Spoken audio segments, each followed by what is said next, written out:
Good evening, everyone. It's my pleasure to welcome you all to the highly anticipated session where we'll explore thought-provoking topics related to the Olympic Games and their broader implications for society, politics, innovation, and economic sustainability.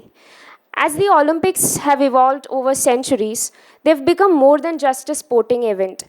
They symbolize unity, culture, technology, and the power of the human spirit. Today, we will dive into these themes with extreme experts from around the globe.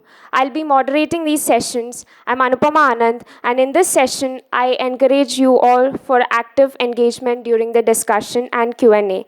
Before moving ahead, let me take this opportunity to invite the chairperson for this session, Professor Dr. Bimalan Patel, Vice Chancellor, Rashtriya Rakshi University, Member, United Nations International Law Commission, Member, National Security Advisory Board of India, and the leadership behind all our initiatives. We welcome you, sir, for this session. And the session will be co-chaired by Colonel Anand Gupta, Director, Mission Olympic Wing. We welcome you, sir.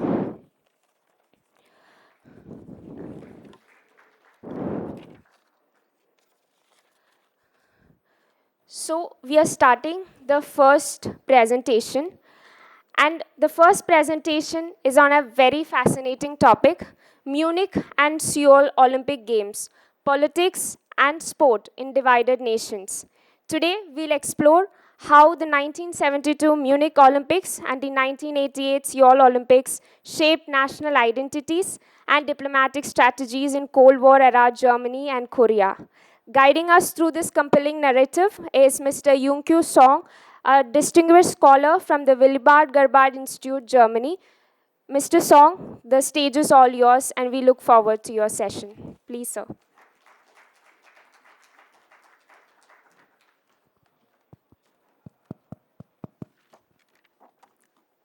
Thank you so much for the kind introduction, and thank you for organizing this fascinating conference, especially to Professor Dr.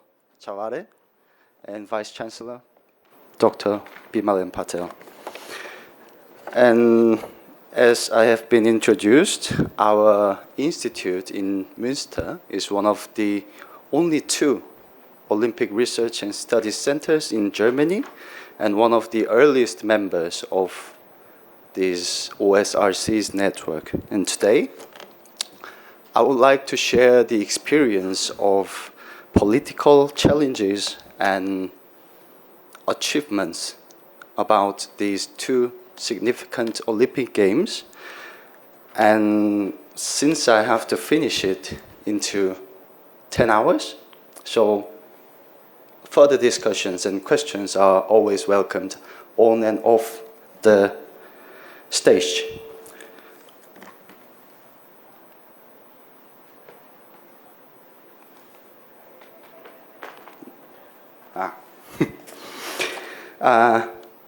The 1972 Munich Games and 88 Seoul Olympic Games have often been compared as the only Olympic Games in divided nations during the Cold War. So today, this study examines the political, social, and sports-related challenges and consequences of these two Olympic Games in West Germany and South Korea. I will share some analysis and comparison of the bidding process and preparation, execution, and outcomes of these two Olympic Games across domestic, national, and international levels.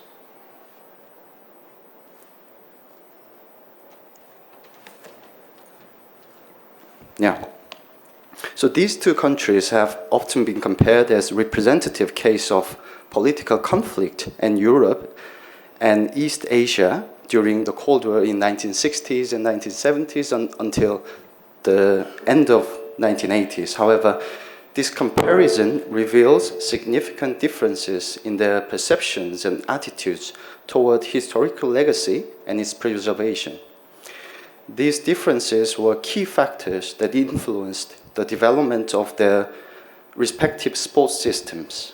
Subsequently, the relations with their divided counterparts shaped another perceptions of the Olympic Games and their unique features of their respective sports systems. The bidding process and hosting of the Olympic Games in these two liberal states can be compared through the lenses of political and sports-related challenges and achievements. So I will show you this table.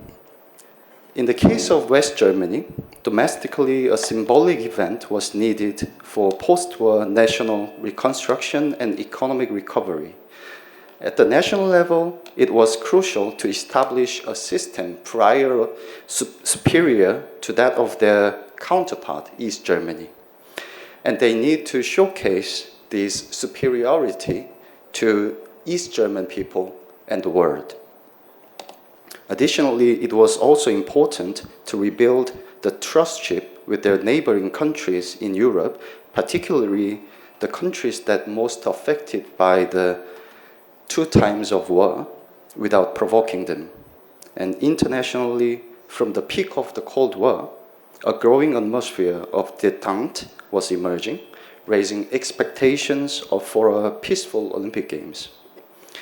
In South Korea, the country was undergoing state-led economic development under strong military dictatorship. However, the president who initially declared the intention to host the Olympics was assassinated and another military regime took power. The regime needed a strong means to legitimize its rule, suppress democratization movements, and simultaneously accelerate economic development. Yet, a lack of internal confidence and trust among the people in South Korea, the stigma of being a dictatorship, threats from the pro-democracy movements, and security challenges from North Korea were significant obstacles of this Olympic bid. Despite these challenges, it was the personal determination and strategies of this military-trained president with strong leadership, including the use of major cooperation and business sectors as their important partners in a military-style approach to the bid. And it played a pivotal role in securing these Olympic hosting rights. At national level, relations with North Korea and Japan were particularly crucial. The Olympics served as an effective tool to assert representation and isolate North Korea on the international stage. On the international level, South Korea's status and capacity as an Olympic host in early 1980s were initially considered inadequate. However, the international political environment shifted during the 7 years between the time of the bid and the actual hosting of the Olympic Games. It means that the Olympic community and South Korean people saw the potentiality that we could host the Olympics after 7 years during the preparations. So these are the results of this analysis. So one of the most significant achievements of the Seoul Games was the end of 27 years of military dictatorship, and as they amended the constitutional law in 1987, and it led to political democratization. The military government in 1980s initially sought to use the Olympic Games to solidify its regime. However, the intense global attention, coupled with domestic demands for democratization and social reform, ultimately facilitated democratization. Additionally, South Korea established diplomatic relations with communist countries, initiating what became known as the Northern Policy. In terms of sports, securing the rights to the Olympic Games spurred the establishment of the new Ministry of Sports. From the time the bid was secured, numerous research projects were released from the government, related to Olympic Games and sports were launched, and many institutes and academic departments were established among the universities. The graduate students, the bachelor students, and academic assistants of these universities who participated in government-assigned research projects during this period in 1980s, they became the key figures in the development of Korean sports science during the next 40 years. Following the Olympic Games, the surplus fund from the event were used to establish the Korea Sports Promotion Foundation, which continues to finance more than 80% of sports-related budget in South Korea. In West Germany, the Olympics also served as a catalyst for improving athletic performance and establishing new sports systems and facilities. For example, the German Federal Institute of Sports Science was newly established, along with numerous research institutes at universities, providing a foundation for the advancement of German sports science. Notably, a pre-Olympic scientific congress organized by the National Olympic Committee with the support of Professor Omo Gruppe in Tübingen facilitated the promotion of international sports science research and the knowledge exchange. After the Games, the Trainer Academy was newly established in Cologne, creating a systematic framework for training German coaches and instructors. In terms of infrastructure, the Munich Games focused on sustainability, which is just essential and natural at this moment, but it was not so natural. It was quite a strange concept in 1960s and 1970s. As Professor Menig mentioned yesterday, there are some problems with the use of Olympic stadiums in Munich, but still, the Olympic Park and the Olympic Village and the infrastructure around these sporting areas are still in active use until today. So lastly, here at RRU, I would like to emphasize the role of national security in the Olympic Games. Despite the motto of Happy Games, the Munich Olympics have been remembered as a tragic event marked by the Munich massacre. From a security studies perspective, it underscored the necessity of establishing counterterrorism organization, as it was the first instance in which politically motivated violence achieved its objectives at a mega event. However, another critical cause of this tragedy lay in Germany's historical context. The West German government was eager to shed its negative image as a police state, and they wanted to distance itself from associations with any forms of violence. They focused excessively on creating an atmosphere of peace, and they ultimately failed to implement essential security measures. This kind of a bit of naive attitude ultimately overshadowed all the other positive legacy of this great game of Munich. Meanwhile, in South Korea, in the lead up to the 88 Seoul Olympic Games, North Korea, inspired by this Munich massacre, they sought to highlight the security threats to the games in South Korean capital through a series of terrorist acts. At the same time, North Korean government pursued a dual strategy, proposing a co-hosting arrangement while they carried out subversive activities. So South Korea, already grappling with its vulnerabilities as a military dictatorship, they faced a dilemma. It could neither overtly enhance its security measures through military or police forces, nor they could afford to ignore the threats from North Korea. So here are my final remarks. And while the political and social context of these Cold War politics differ from those of today, the values and significance of these Olympic Games continue to evolve, as do the criteria for selecting host cities. Nevertheless, in a world still plagued by various forms of conflicts and wars and political transformations, the city of Ahmedabad, aspiring to host the Olympic Games in 2036, and the IOC must reflect on the histories of these Munich and Seoul Games to navigate the complexities of modern Olympic hosting. So that's the end of my presentation today, and thank you for your attention. These are the references. Thank you. Thank you, Mr. Song, for that insightful presentation. Your analysis of how sports and politics intersected during the Munich and Seoul Olympics was thought-provoking. Thank you once again. And now let's open the floor for questions. Do we have any questions?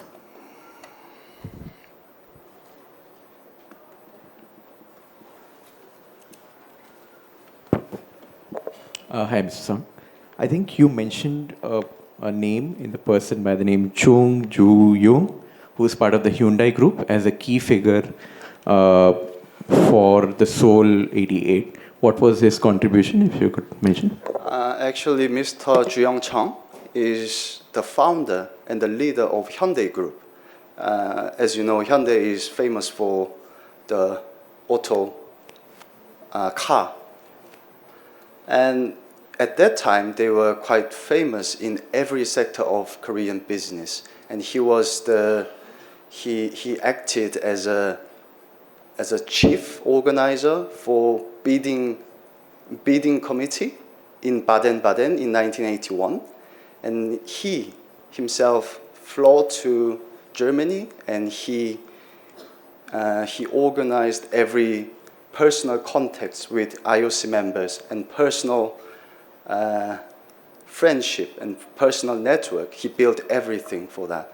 And in this era of 1960s and 1970s, the most interesting thing about Korean sports development is that the president assigned every sports to each major corporations. For example, football for Daewoo, and archery to Hyundai, and yacht for Daewoo, and every Korean major business corporations, they have their own tasks, and it was directly assigned by president, and he made it like a competition with each other, and they gave it the benefit to the corporation. That was the basic strategy in 1970s and 1980s.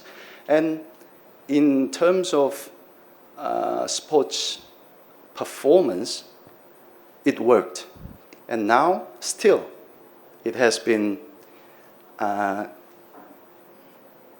maintained the same structure in Korean elite sports. So that was his duty, and that was his contribution in 1980s. Thank you. Thank you.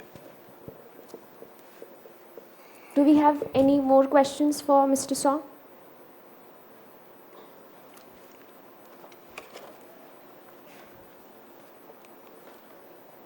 Okay, thank you, sir. Thank you so much for that insightful presentation. Let's give a big round of applause for him.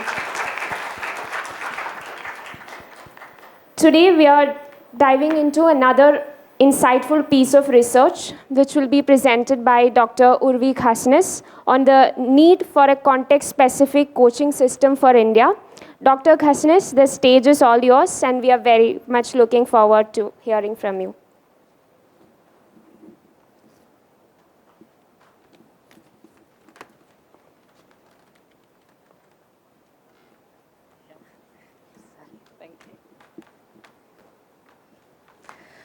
Hello, evening everyone. So in this session, I'm going to be talking about a study that specifically focused on factors that India can consider when developing its own coaching system. So just a quick overview of the study. The study was conducted with my colleagues at the University of Edinburgh, Dr. Pippa Chapman and Professor Dave Collins. And just a little bit of information which they have kindly covered already for me about myself. Before we actually get into understanding factors that India can consider, let's just quickly try and understand why is it so important to focus on coaching. So what about coaching and a coaching system is so important? So here are some models that researchers all over the world have developed. So given the importance of sport and the national worth attached to sporting success, researchers all over the world for years have tried to understand what are the antecedents or factors that contribute to sporting success, and here are some of the models that have come out of it.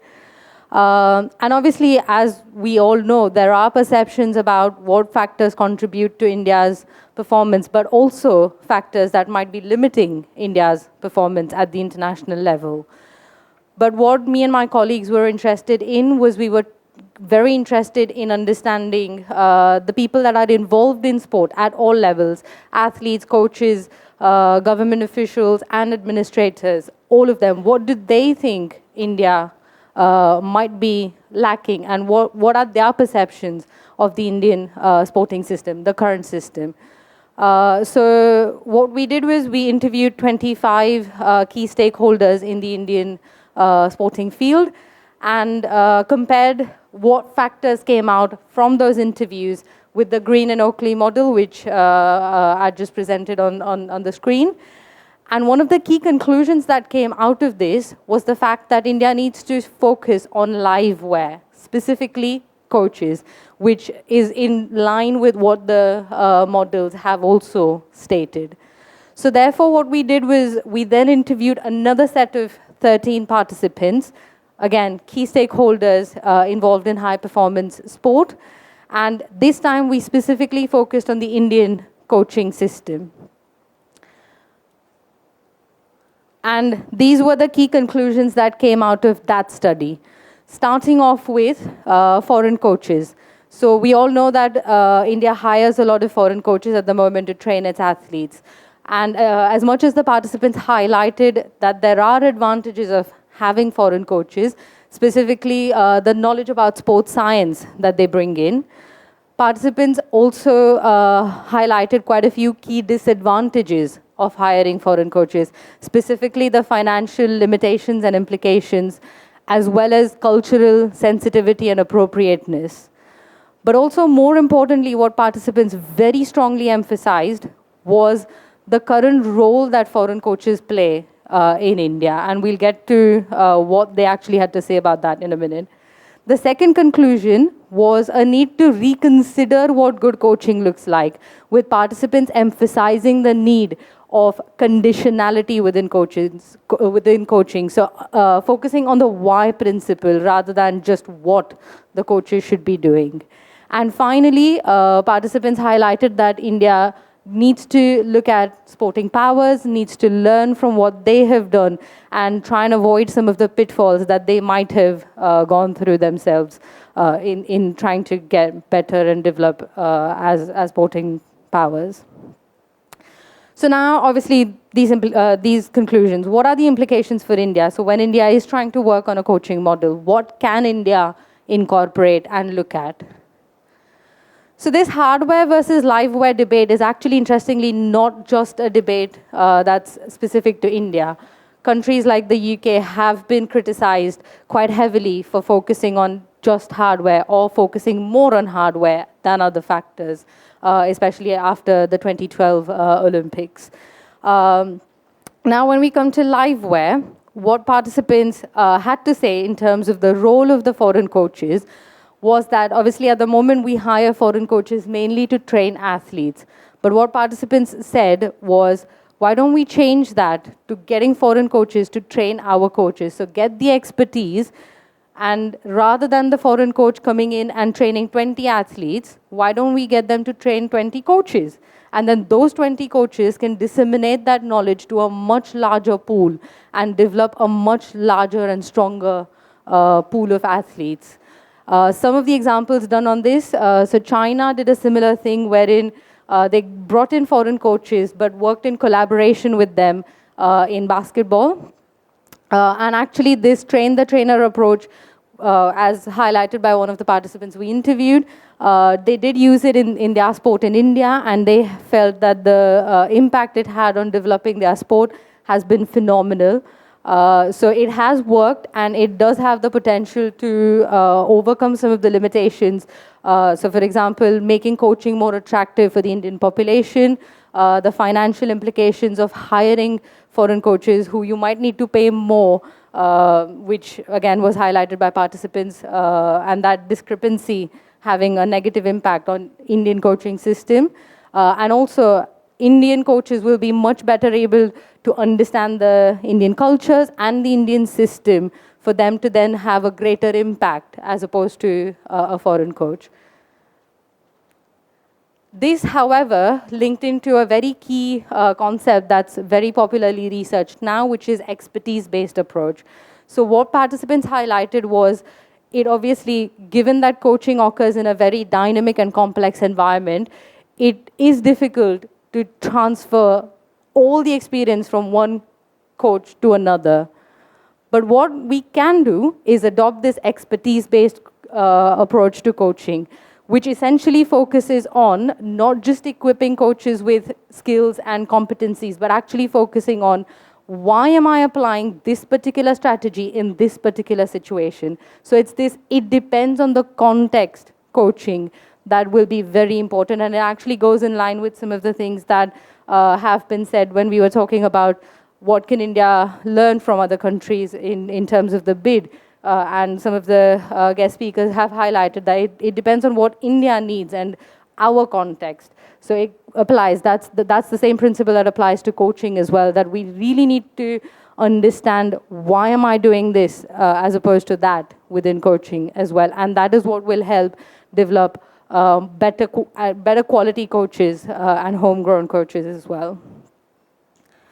And finally, what was highlighted was, yes, we need to learn from sporting powers.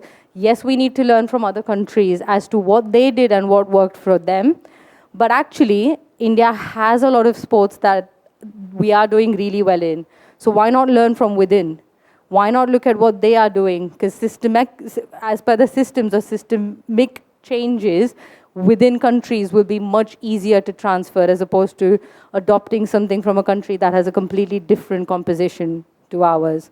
So those were the 4 key implications for what we can do when we are looking at developing our own coaching system. But like I just said, that we can't just pick up things from somewhere else. So unfortunately, there are no blueprints available to achieving sporting success. Because if there were, then probably all countries would have been number 1, just picking up from what the other person has done. So everything needs to be very context specific. And to get this context specific knowledge, research on Indian sports in different areas is what will help us really understand what we can do to get better in a context specific manner. That's the end. Some references I've used, and happy to take any questions, or happy for you to get in touch with me for any further questions or collaborations. Thank you. Thank you, Dr. Khasnis, for that enlightening presentation. Your research offers so much for us to think about, and I'm sure our audience will be eager to engage further with the topic. Do we have any questions for her? Yes, sir, please. Hi. So a lot of the research was hardware versus liveware, but I wanted to ask, was there a consideration for software? Because now as we move forward with the technology, the coach might be with an AI coach or something of that sort. So, any emphasis on that or your views on that? So we didn't specifically look at the use of technology because at this point we were just trying to understand obviously what India needs and then focus on what is the coaching system. But we have been taking some of the projects forward. So I am currently also exploring coaching within pre-elite level coaches across India. So we are trying to explore as much as we can. But no, for these studies, technology was not particularly considered. Sorry. Thank you. Any more questions?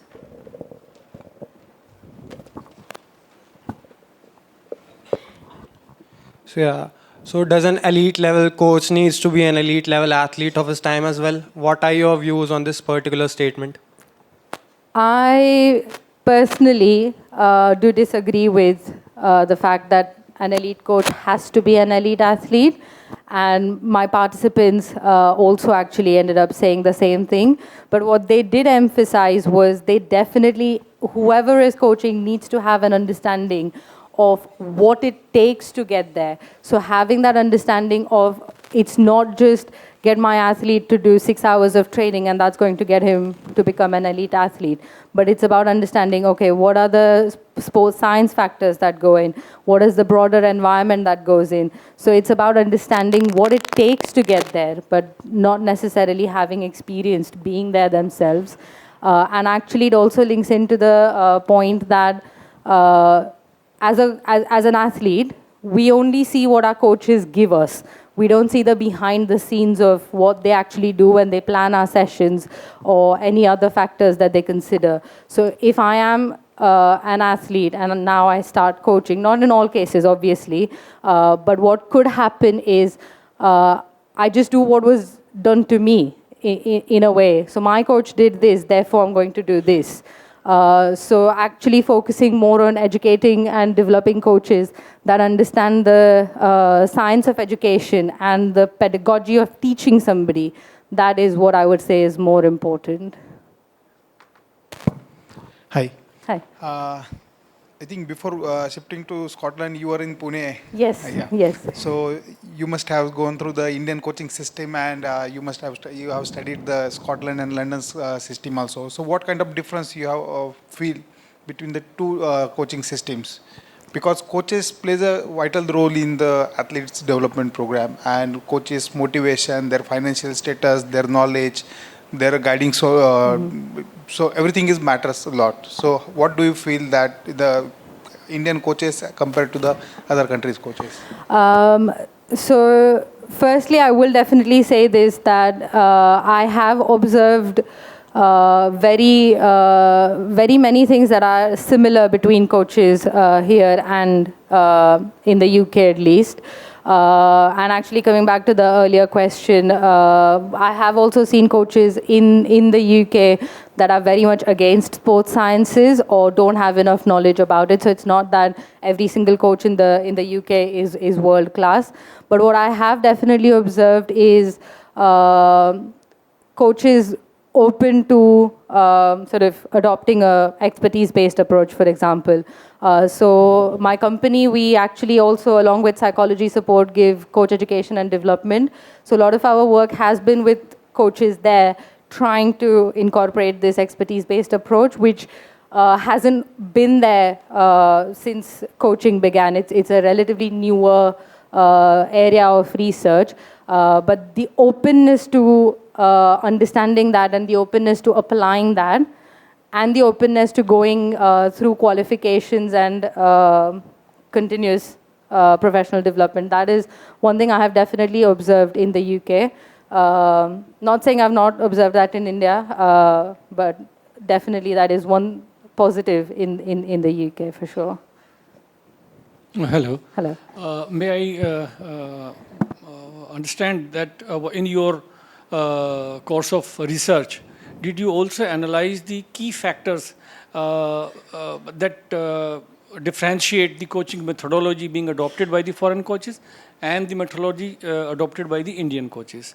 And also, the second question would be, have you or the organization prepared any kind of criteria to assess whether a particular person who is in the business of coaching is likely to become a high performance or a better coach or otherwise? So I'll answer the second question first and then come back to the first one. So yes, there is definitely characteristics that you can observe and obviously look at research on the concept of how to train coaches and what do coaches need that you can look at that gives an indication of X person might become a higher level coach. So for example, there's this concept of naive and sophisticated coaches. Naive coaches being just focused on skills and here is the skill, here is the technique, do that. Whereas the sophisticated coaches are more on the expertise-based side where they are more focused on the decision making and more focused on the why principle of it. And they are the coaches that are more likely to become higher level coaches only because they can modify what they're doing based on the situation. So for example, if an athlete is going for the Olympics, how you deal with that and what you speak to the athlete about. So if they have a race coming up and the coach says, oh, no, don't be nervous, it's fine. The athlete is probably going to say, what are you talking about? Like, obviously I'm nervous. Whereas if this is a year in advance, then the coach can approach it differently. So having that understanding of why am I using this as opposed to that, and why should I do this and why I shouldn't do that, that's what helps differentiate between those two coaches. And in terms of, I think you asked whether we used any particular model. We did design a model for the Indian context based on factors that my participants essentially ended up highlighting that these could be challenges for the Indian context, and these are the factors to look at. So for example, redefining the role of foreign coaches was incorporated in the plan. Obviously, given the UK system is very different, so we didn't do a direct comparison between countries in that sense, because obviously factors are very different for all the countries. So we did learn from what the UK did and tried to adopt it in our research and our model. Thank you. Hello, Dr. Urvi. Hi. Hi. So here's my last question. You told that you interviewed 25 stake key holders and another 13 high performance sports athletes, or you didn't mention. So I want to know, is there any criteria or any selection method you use for the study? So for the 25 that I selected, they were all either high performance athletes, so playing international or on the pathway to getting to the international level, coaches that were coaching international level athletes, administrators in different sporting organizations, and similarly government officials involved in the sporting field. And for the second study, because that was purely focused on coaching, it was either high-level coaches, again similar criteria, coach educators, or those involved in decision-making within the coaching system. So use purposive sampling Yes, method for the yes. study. Thank you. So how do you deal with resistive coaches? And I'm talking at national level, because in sports where India does not do well internationally, the approach for a lot of people is that we are producing national champions. Why should we change our strategy? And that we have been doing that for decades. Yes, so there will be resistive coaches no matter where we end up going. But actually a very positive change that I've seen across all my studies is actually quite a few of the coaches getting involved are willing to sort of explore and at least understand what they could do. So that is definitely a change that is happening. But there are some coaches that are of the sort of slightly older school of thought where they're not willing to understand or not even willing to listen to it. So for them, we just need to work on modifying the system and getting the system to understand, and then that should hopefully trickle back to everyone. But yeah, it depends. There's no definite answer. Dr. Urvi, I think thank you for introducing the new term, liveware. Sounds quite fascinating. And but I'm sure in your key finding you mentioned that focus on liveware, but definitely you don't mean that don't focus on hardware. But if I were to put you in a position and say if you were to assign a weightage between liveware to hardware for the coaches, what would your recommendation be? So yeah, and yeah, I agree with you. I definitely don't mean don't focus or invest in hardware or infrastructure. Definitely we need that. But based on my research and again, personal opinion, if you don't have the people, the infrastructure is not going to be very useful. So for me, at least sort of 75% should be development of people. So I remember reading this quote that said, Sachin Tendulkar was developed by his coach, not by the ground. So same philosophy is what I believe in. Thank you. Thank you. Thank you so much, Dr. Urvi. Now I request our session chair, Professor Dr. Bimalan Patel. So I request our session chair, Professor Dr. Bimalan Patel, to felicitate our presenters with the certificates. So please, could you join us on stage? Also, I request Mr. Song to join us on stage.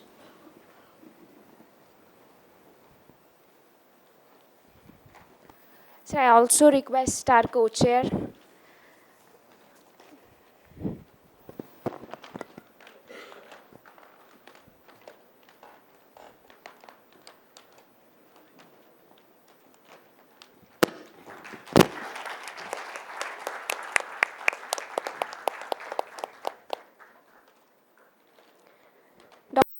please join us.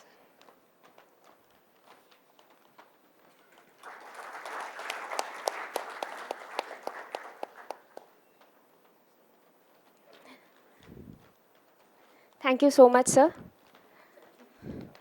Thank you to all the brilliant presenters for sharing their expertise and inspiring ideas. To our audience, your engagement and questions have enriched today's discussion. The final session has truly showcased the power of the Olympic movement in driving innovation, diplomacy, and sustainability. Let's carry this energy into day 2. Before we wrap up, I encourage everyone to connect with our presenters and continue this discussion beyond these sessions. Let's leave here not just informed, but inspired to contribute to the future of Olympic research. Also, there is a survey which is conducted by our BCORE research fellow, and the research is regarding India's aim to host the Olympics. So we kindly request everybody to kindly fill a form to help India achieve its goal. Your contribution to it will be of a great help, and we request you all to scan a QR code which will be displayed, and please fill this Google form, and it will be a great help for us. Thank you, and thank you for joining us, all of you. Thank you so much.